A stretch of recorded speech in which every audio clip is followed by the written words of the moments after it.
শালীনতা বজায় রেখে যদি ভিডিও তৈরি করেন তো সেই ভিডিও কখনো ভাইরাল হয় না, সেই ভিডিওতে কখনো ভালো কোনো ভিউজই হয় না।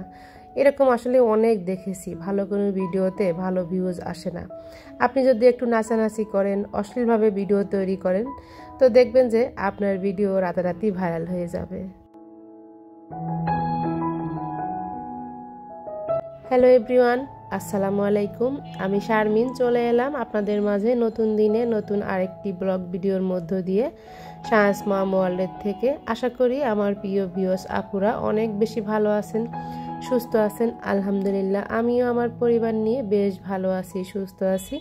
আজকের ব্লগটা আমি সকাল থেকে শুরু করলাম, এই তো ঘর বাড়ি গুছিয়ে নিচ্ছি। তো প্রথমে আজকে চলে এসেছি আমার বড় ছেলের বেডরুমে, ওর বেডটা আগে গুছিয়ে দিচ্ছি, কারণ ওর বেডটা আমার সব থেকে পরে গুছাতে হয়, কারণ ও সব থেকে পরে ঘুম থেকে ওঠে। কিন্তু যখন কোচিং থাকে তখন দেখা যায় যে সকালে 10টায় কোচিং থাকলে ও 9টার মধ্যে বের হয়ে যায়। তো এই জন্য ওর রুমটা আজকে ফাঁকা পেলাম, আজকে সকাল সকালে আর কি ওর রুমটা গুছিয়ে নিচ্ছি, আর সেখান থেকে আজকের ব্লগটা স্টার্ট করলাম। ভিডিওর শুরুতে একটা কথা বলেছিলাম, আপনি যদি শালীনভাবে একটা ভিডিও তৈরি করেন, আপনার ভিডিওতে যদি ভালো কোনো মেসেজ থাকে, শিক্ষণীয় যদি কোনো বিষয় থাকে, তো দেখবেন সেই ভিডিওটা আপনার কখনো ভাইরাল হবে না, ভালো কোনো ভিউজই আসবে না, সেটা আপনার ইউটিউব হোক বা ফেসবুক হোক। আপনি যদি ট্রেন্ডিং টপিক নিয়ে ভিডিও বানান, বা আপনি যদি একটু নাচানাচি করেন, একটু মানে শরীর দেখান, বা একটু গান বাজনা করেন, বা অন্য কেউ একটা ফানি ভিডিও করেছে সেটা যদি আপনি কপি করে আপনার চ্যানেলে বা আপনার পেজে লাগান, তাহলে দেখবেন যে আপনার ভিডিও রাতারাতি ভাইরাল হয়ে গেছে। আর এখন তো আসলে বাংলাদেশে ট্রেন্ডিং টপিক চলতেছে, মানে কে কিভাবে ভাইরাল হবে সবাই আসলে সেই প্রতিযোগিতাই করতেছে। তো সবাই তো আসলে একরকম না, সবাই কিন্তু আমরা পারি না যে আমরা এরকম অশ্লীলভাবে ভিডিও তৈরি করতে, বা এরকম অঙ্গভঙ্গি দিয়ে আসলে ভিডিও তৈরি করতে। আমাদের কিন্তু আমরা কখনোই পারবো না। তো আমাদের কিন্তু অনেক সময় ফ্যামিলি থেকেও বাধা হয়ে থাকে। আবার দেখা যায় অনেকেই ফানি ভিডিও তৈরি করেন। আর এখন তো বাংলাদেশে মানে এমন ভাইরাল হয়েছে যে কোন সেলিব্রিটি কয়টা বিয়ে করলো, কোন সেলিব্রিটি নায়িকা কয়টা স্বামী ছেড়ে দিয়ে কয়টা আবার কজনকে বিয়ে করলো, কোন দেশে গিয়ে বিয়ে করলো, মানে কার হাজবেন্ডের বয়স কত বেশি, মানে কার বউয়ের বয়স কত কম কত বেশি, এইগুলা হচ্ছে বাংলাদেশের এখন ট্রেন্ডিং টপিক হয়ে গেছে। তো এই বিষয়গুলো নিয়ে যদি ভিডিও তৈরি করা যায়, আমার মনে হয় রাতারাতি ভাইরাল হয়ে যাবেন। আর এখন বাংলাদেশে ভাইরাল হওয়ার জন্য অনেক টপিক আছে। তো প্রথমত আপনি আপনার হাজবেন্ড কার সাথে কথা বললো, কার সাথে পরকীয়া করলো কিনা, কোনো গোপন প্রেম আছে কিনা, সেগুলো একটু তুলে ধরেন। তো সেগুলা দিয়েও কিন্তু মানুষ এখন ভাইরাল হচ্ছে ইউটিউব ফেসবুকে। আবার দেখছি যারা সংসারের সাথে থাকে না, ঝগড়া বিবাদ করে, সেই বিষয়গুলো নিয়েও কথা বললে কিন্তু আপনি ভাইরাল হয়ে যাবেন। তো আসলে আমাদের দেশের মানুষ আমরা না ভালো কোনো কিছু নিতে পারি না, ভালো কোনো মেসেজ আমরা নিতে পারি না।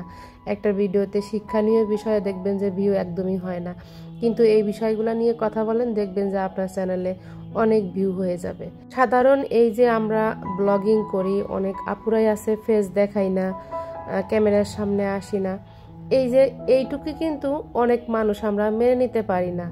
আমরা ইউটিউব ফেসবুকে কাজ করলে আমরা ভালো না, আমরা খারাপ, বা এইখানে কাজ করলে আমরা ভালো থাকি না, খারাপ হয়ে যায়, বিভিন্ন মানুষের সাথে আমাদের পরিচয় হয়। তো অনেকেই না এরকম মন্তব্য করে, মানে তার মানে কি ইউটিউব ফেসবুকে কাজ করলে কি মানুষ খারাপ হয়ে যায়?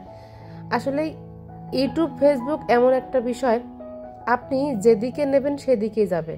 আপনি যদি মনে করেন যে আমি ইউটিউব থেকে ভালো কিছু করব, বা শিক্ষণীয় কোনো বিষয় দেখাবো, শিক্ষণীয় কোনো বিষয়ে কাজ করব, তাহলে কিন্তু আপনি সেটাই করতে পারেন।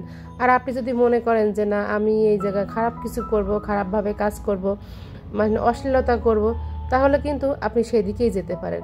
এটা হচ্ছে সম্পূর্ণটাই আপনার মন মানসিকতার ইচ্ছা। তো এই জন্য অনেকেই বলি যে আসলে এই চ্যানেলের লিঙ্ক বা আপনি যে কাজটা করছেন এই কাজের কথা আপনি কখনো কাউকে বলবেন না। এইটা আসলে না, মানে আমাদের দেশের মানুষ আমরা না ভালোভাবে নিতে পারি না, আমরা সবটাই আসলে নেগেটিভভাবেই নিয়ে থাকি। এই যে কথাগুলো বললাম, এটার কারণ হচ্ছে নিজেও ব্যক্তিগতভাবে অনেক জায়গাতেই দেখতেছি যে কখনোই চ্যানেলের লিঙ্ক, পেজের লিঙ্ক কখনোই কাউকে দেই না। এর মধ্যেও যদি অনেকেই জেনে যায় যে আমি এখানে কাজ করি, তো সে সরাসরি বলবে যে আসলে এই মাধ্যম তো ভালো না, এখানে কেন কাজ করেন, এখানে গেলে পরে মানুষ খারাপ হয়ে যায়। তো এই জন্য আসলে এই কথাগুলো বললাম। অনেকে আসি যে আমরা সরাসরি এখানে খারাপ বিষয়ে কাজ করতেছি, খারাপভাবে অনেক কিছুর সাথে জড়িয়ে যাচ্ছি, কিন্তু 5 জনেরটা দেখে আমরা আরও বাকি যারা ভালো কাজ করছে তাদেরকে আসলে বিচার বিশ্লেষণ করছি। তো আসলে এই একজনের সাথে সবার তুলনা দেওয়া কিন্তু একদমই ঠিক না। সবাই কিন্তু এখানে খারাপ কাজ করতে আসেনি, কেউ কেউ কিন্তু ভালো কাজও আমরা করতেছি। তো আসলেই মানে খারাপ কাজ করে 5 জন, আর দোষ হয় হচ্ছে সবার, বিশেষ করে মেয়েদের ক্ষেত্রে। মেয়েদের দিকে কিন্তু আঙুলটা বেশি তোলা হয়। তো যাই হোক, আপনাদের সাথে কথা বলতে বলতে কিন্তু ঘর বাড়ির মোটামুটি অনেক কাজ গুছিয়ে নিয়েছি। তো এই যে কাপড়টা আর কি ধোয়া হয়েছিল সেটাও এখন এই যে বিছিয়ে নিলাম, সোফাটাও ক্লিন করে নিলাম, কাপড় গুছিয়ে নিলাম। তো কাপড় গুছাতে গেলে কিন্তু অনেক বেশি বিরক্ত লাগে আমার। তো দেখা যায় যে অনেক কাপড় জমে যায় ছেলেদেরটা সহ, তো সেগুলা দেখা যায় আমাকে ভাঁজ করতে হয়। তো ওরাও করে মাঝে মাঝে, তার সাথে আমিও করে নিই।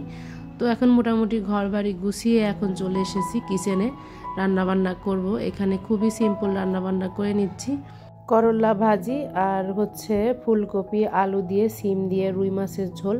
তো আজকের তরকারিটা আমি যেভাবে মা রান্না করে আর কি ওইভাবেই রান্না করছি, মানে আমরা হচ্ছে ভাজনা বাটা বলি। তো পেঁয়াজ বেরেস্তা আর কি, রসুন পেঁয়াজ জিরা আর শুকনো মরিচ ভেজে তারপরে পাটায় বেটে আর কি দিয়ে দেওয়া হয় যখন তরকারিতে বলক আসে। তো গ্রামে কিন্তু বেশিরভাগ এভাবে করে রান্নাবান্না করে খায় আর কি। তো অনেকেই না এটাকে স্বাদ বাটা বলে, তো আমরা হচ্ছে ভাজনা বাটা বলি। তো সেভাবে কিন্তু তরকারিটা রান্না করে নিচ্ছি। আর এভাবে কিন্তু লাউয়ের তরকারি, ফুলকপির তরকারি রান্না করলে অনেক বেশি টেস্ট হয়। তো যাই হোক আর কি, তো আমরা এভাবে রান্নাবান্না করি আর কি। তো আপনাদের সঙ্গে একটু শেয়ার করে ফেললাম। তো এই 2টা তরকারি আজকে রান্না করে নিয়েছিলাম। তো এখন এই যে স্বাদ বাটাটা আর কি দিয়ে দিলাম, দেওয়ার পরে তরকারিটা বেশ বলক এসে গেছে, একটু লবণ দেখে কিন্তু তরকারিটা নামিয়ে নেব। তো আর ভাজিটাও হয়ে গিয়েছিল। তো এই ছিল আমাদের দুপুরের খুব সিম্পল রান্নাবান্না। আর আমরা হচ্ছে লাউয়ের তরকারি আর ফুলকপির তরকারি এভাবে রান্না ছাড়া একদমই খেতে পারি না। তো অনেকেই কষিয়ে রান্না করে, তবে এই ফুলকপি আর লাউয়ের তরকারিটা আমি এভাবে রান্না করে থাকি। তো এই তো তরকারির কালারটা কিন্তু মাশাআল্লাহ অনেক সুন্দর হয়েছে। তো যাই হোক, রান্নাবান্না শেষ করে ফেলেছিলাম, দুপুরের খাওয়া দাওয়া শেষ করে এখন কিন্তু রাত্রের বেলা আমি এখানে একটু ফ্রাইড রাইস তৈরি করে নিচ্ছিলাম। তো ওর বাবা আর কি বলল যে মানে চিকেন ফ্রাই নিয়ে আসছে, তো কোনো একটা অফার ছিল বোধহয়। তো সেই অফার থেকে আর কি KFC থেকেই চিকেন ফ্রাইগুলো আনা হচ্ছিল। আর আমার ছেলেরাও বলছিল যে একটু ফ্রাইড রাইস করো। তো এইখানে এই যে গাজর আর হচ্ছে পেঁয়াজ পাতা আর 3টা ডিম অ্যাড করেছিলাম। তো এটা দিয়ে ফ্রাইড রাইসটা আমি তৈরি করেছিলাম। তো এই তো নিয়ে এসেছে, তো আমরা খাওয়া দাওয়া করব। আর এখানে কিন্তু ফ্যামিলি প্যাকেজের যেটা ছিল ওটা 2টা নিয়ে এসেছে, কোনো একটা অফার ছিল বোধহয়। তো যাই হোক আর কি, আমরা খাওয়া দাওয়া করব। আর আজকে কিন্তু লাইক চাইনি, একটা লাইক দিয়ে আমার এই ভিডিওটি দেখা কন্টিনিউ করবেন। যারা নতুন বন্ধু হয়ে থাকবেন তারা কমিউনিটিতে এসে হাই হ্যালো সালাম জানিয়ে যাবেন, আমি অবশ্যই আপনার চ্যানেলটি ভিজিট করব। তো যাই হোক, এখানে এই যে প্যাকেটগুলো আমি খুলে নিচ্ছি। আর বাচ্চারা কিন্তু অনেক তাড়াহুড়া করছিল, তো ফ্রাইড রাইস করতেও তো একটু সময় লাগে। তো যাই হোক, রাতটা কিন্তু অনেকটাই বেজে গিয়েছিল। তো এখন এই যে প্লেটে প্লেটে কিন্তু উঠিয়ে দিয়েছি। তো আমরা খাওয়া দাওয়া করব আর সেই সাথে আপনাদের কাছ থেকেও বিদায় নেব। তো আজকে ভিডিওতে অনেক কথা বলেছি, কথার মাঝে আসলে ভুল ত্রুটি হলে ক্ষমা সুন্দর দৃষ্টিতে দেখবেন। পরবর্তী আরেকটি ব্লগ নিয়ে চলে আসবে আপনাদের সামনে। সেই পর্যন্ত আল্লাহ হাফেজ।